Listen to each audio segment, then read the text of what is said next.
Selon la Constitution fédérale, la coopération internationale, CI, de la Suisse, a pour but de s'engager pour atténuer la détresse et la pauvreté dans le monde, ainsi que pour les droits de l'homme, la démocratie, la paix et la préservation des ressources naturelles. La DDC, le SECO et la DPDH mettent en œuvre ce mandat.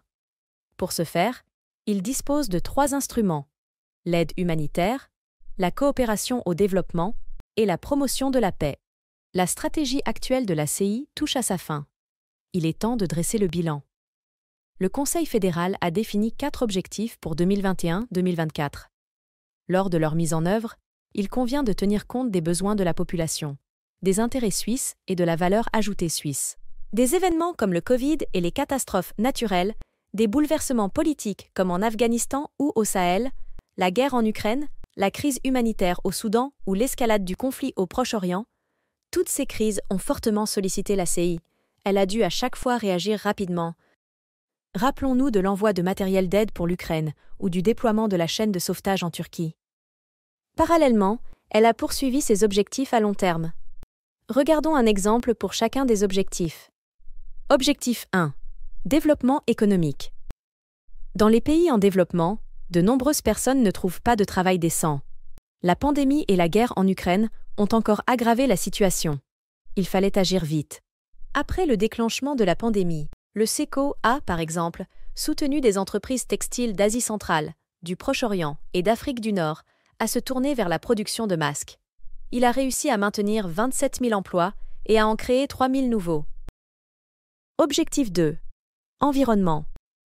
Le changement climatique touche plus durement les pays pauvres. Les agricultrices et agriculteurs doivent de plus en plus recourir à l'irrigation artificielle. Pour ce faire, ils prélèvent souvent une grande quantité d'eau souterraine à l'aide de pompes à diesel nuisibles à l'environnement. Entre autres, au Népal, la DDC soutient le passage aux pompes solaires afin de protéger le climat et les nappes phréatiques. La pénurie d'eau peut aussi être source de conflits. C'est pourquoi la DDC soutient les États dans l'élaboration de solutions techniques et politiques pour une gestion collective. Objectif 3. Développement humain. Suite aux crises humanitaires, les besoins se sont multipliés ces dernières années. Les ressources suffisent de moins en moins. Par exemple, le conflit au Soudan a provoqué le déplacement de millions de personnes depuis début 2023. Les partenaires multilatéraux et de la société civile sont indispensables dans de telles crises. Par leur présence sur place, ils peuvent apporter une aide rapide. La DDC y a participé avec des contributions et le personnel du corps suisse d'aide humanitaire. C'est ainsi que des abris, de la nourriture ou de l'eau sont parvenus aux personnes qui ont fui. Les enfants ont pu continuer à aller à l'école. Objectif 4. Paix et gouvernance. Les conflits armés sont en augmentation dans le monde entier. Dans le cadre du processus de Soleure, la DPDH réunit des hauts représentants de Serbie et du Kosovo autour d'une table.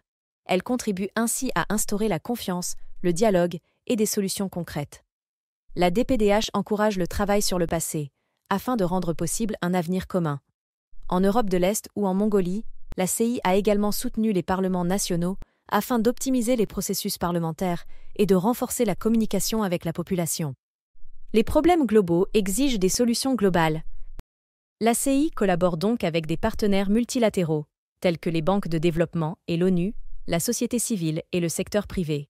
La Suisse siège de plus pour la toute première fois au Conseil de sécurité de l'ONU de 2023 à 2024. Les expériences de la CI dans les régions en crise seront prises en compte dans les positions de la Suisse au sein de cette instance multilatérale de premier plan.